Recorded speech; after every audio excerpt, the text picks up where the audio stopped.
Channel चलो देखते हैं निफ्टी बैंक निफ्टी का एनालिसिस ताकि इस वीक के लिए हम किस तरीके से प्लान कर सकते हैं वो देखते हैं। जी मेरे चार्ट के ऊपर ओपन है निफ्टी का चार्ट, तो यहाँ पे हम देख सकते हैं कि किस तरीके से हम ट्रेड कर सकते हैं। तो यहाँ पे वीकली टाइम फ्रेम के ऊपर चार्ट मेरा ओपन है।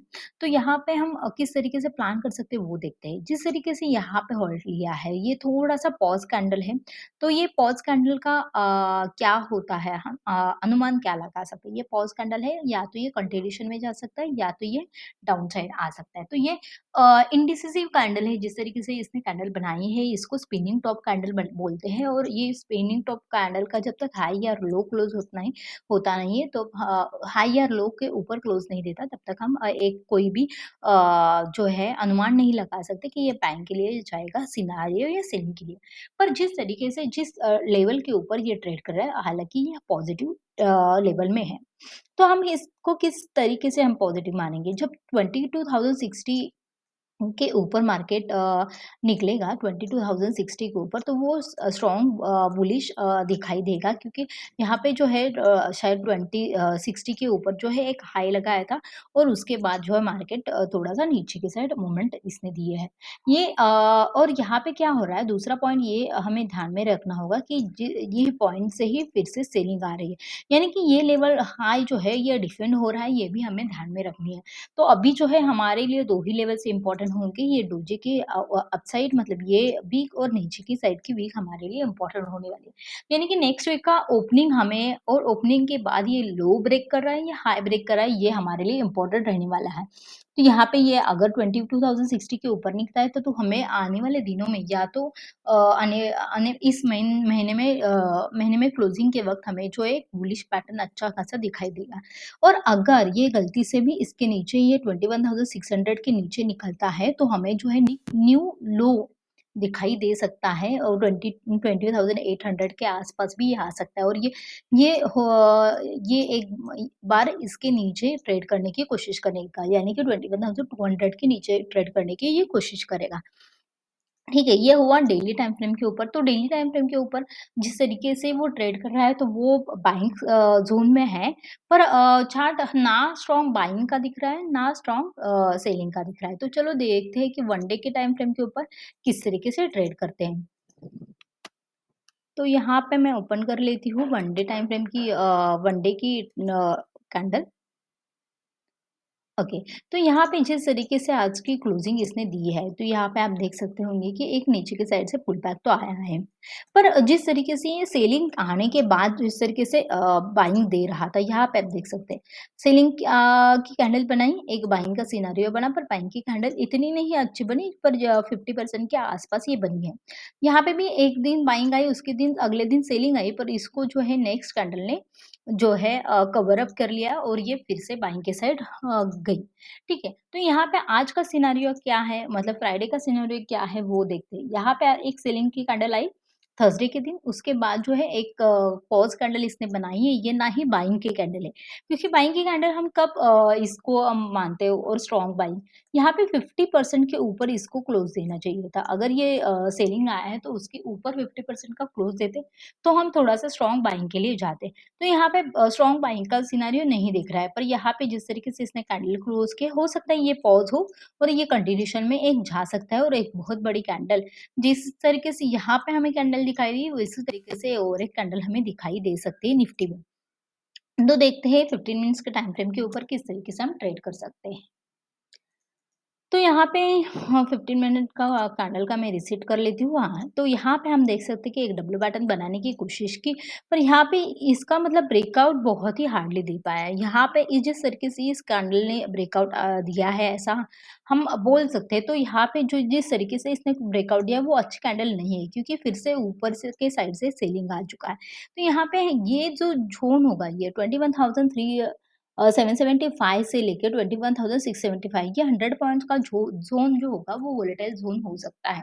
अभी हमें 2 ही सिनेरियो मेनली इम्पोर्टेंट रहने वाले हैं, या तो एक गैप अप और गैप डाउन। अगर ये फ्लैट ओपन होके ये लेवल निकाल लेता है 775 की, तो हम थोड़ा-सा बाइंग के लिए सोचेंगे। और अगर ये गैप अप, ये गैप डाउन ओपन होता है, तो उसी डायरेक्शन में हम ट्रेड करना पसंद करेंगे। या तो गैप अप ओपन होगा, या गैप अप ओपन होने में ये जो लेवल है उसके ऊपर ही जाने की ये लिए कोशिश करेंगे। पर अगर गैप डाउन ओपन होता है तो थोड़ा-सा हमें राह देखनी पड़ेगी। ये इसको प्राइस एक्शन बनाने के बाद जब ये ट्रेड करना शुरू करेगा तब भी हम ट्रेड करेंगे। मतलब गैप डाउन ओपन हुआ है इसलिए हम सेलिंग के साइड नहीं जाएँगे। पर जिस तरीके से मार्केट ओपन हुआ है सस्टेन नहीं कर पाएगा। अगर सस्टेन नहीं कर पाया तो हम थोड़ा-सा सेलिंग के लिए जा सकते हैं। पर अगर ये फ्लैट ओपन हुआ और गैप अप ओपन हुआ तो हम बाइंग के लिए जाएँगे। गैप डाउन ओपन हुआ तो ही हमें सेलिंग की अपॉर्च्युनिटी ढूँढनी होगी। पर 75 तक तब भी वैसे भी एक जो है वोलेटाइल ज़ोन हो सकता है। पर अगर ये गैप डाउन ओपन हो सकता है, तो यहाँ पे बहुत बार इसने टेस्ट कर चुका है। तो हो सकता है कि अगर ये गैप डाउन ओपन होने के बाद प्राइस एक्शन बना के नीचे आता है, तो हो सकता है कि ये जो है, ये लेवल ईज़िली क्रॉस कर सकता है निफ्टी में। चलो देखते हैं बैंक निफ्टी का चार्ट। बैंक निफ्टी का चार्ट बहुत ही इंटरेस्टिंग है। अगर निफ्टी का चार्ट देखा जाए, हम वीकली कैंडल पहले ओपन कर लेते हैं। बैंक निफ्टी में ओके वीकली कैंडल तो बैंक निफ्टी अभी भी ऑल टाइम हाई के आसपास ही ट्रेड कर रही है मतलब इतना ज़्यादा करेक्शन नहीं किया है। तो वीकली कैंडल के में यहाँ पे देखा जाए तो एक सेलिंग का प्रेशर आया था पर फिर से बायर्स एक्टिव हो चुके हैं, यहाँ तक आ चुके हैं। पर यहाँ पे देखा जाए तो सेलिंग का सिनारियो ही में ही मार्केट है क्योंकि एक सेलिंग है उसके बाद एक पॉज़ दिखाई दे रहा है। तो हो सकता है कि अगले वीक में एक सेलिंग की हैंडल और दिखाई दे और नीचे का साइड मोमेंट हो जाए। 2 कंडीशंस है अभी मार्केट को मूव होने के लिए। निफ्टी का चार्ट देखा जाए तो यहाँ पे हम फिर से मैं ओ निफ्टी का चार्ट ओपन कर देती हूँ। फिर निफ्टी का चार्ट देखा जाए तो एक बाइंग के सिनेरियो में है, ऑल टाइम हाई के आसपास ही ट्रेड कर रहा है मतलब ज़्यादा करेक्शन नहीं हो रहा है। यहाँ पे आप देख सकते हैं कि ऑल टाइम हाई के आसपास ही है। हालाँकि जो बैंक निफ्टी जो है, bank Nifty all time high से बहुत नीचे ट्रेड कर रही है। निफ्टी और बैंक निफ्टी में होता क्या है, बहुत सारे कंपोनेंट्स जो है कॉमन रहते हैं, तो कॉमन रहने के कॉमन रहते हैं तो यहाँ पे जो है निफ्टी अगर या तो निफ्टी आउट परफॉर्म कर रही है या तो बैंक निफ्टी आउट परफॉर्म कर रही है क्योंकि एक सेलिंग के लिए जा रही है एक बाइंग के लिए जा रही है। तो यहाँ पे हमें बहुत ज़्यादा करेक्शन निफ्टी में दिखाई देगा आने वाले हफ्ते में। यानी कि मे बी ने इन नेक्स्ट वीक हमें निफ्टी में करेक्शन दिखाई देगा या तो फिर बैंक निफ्टी में जो है अच्छा खासा बाइंग दिखाई देगा।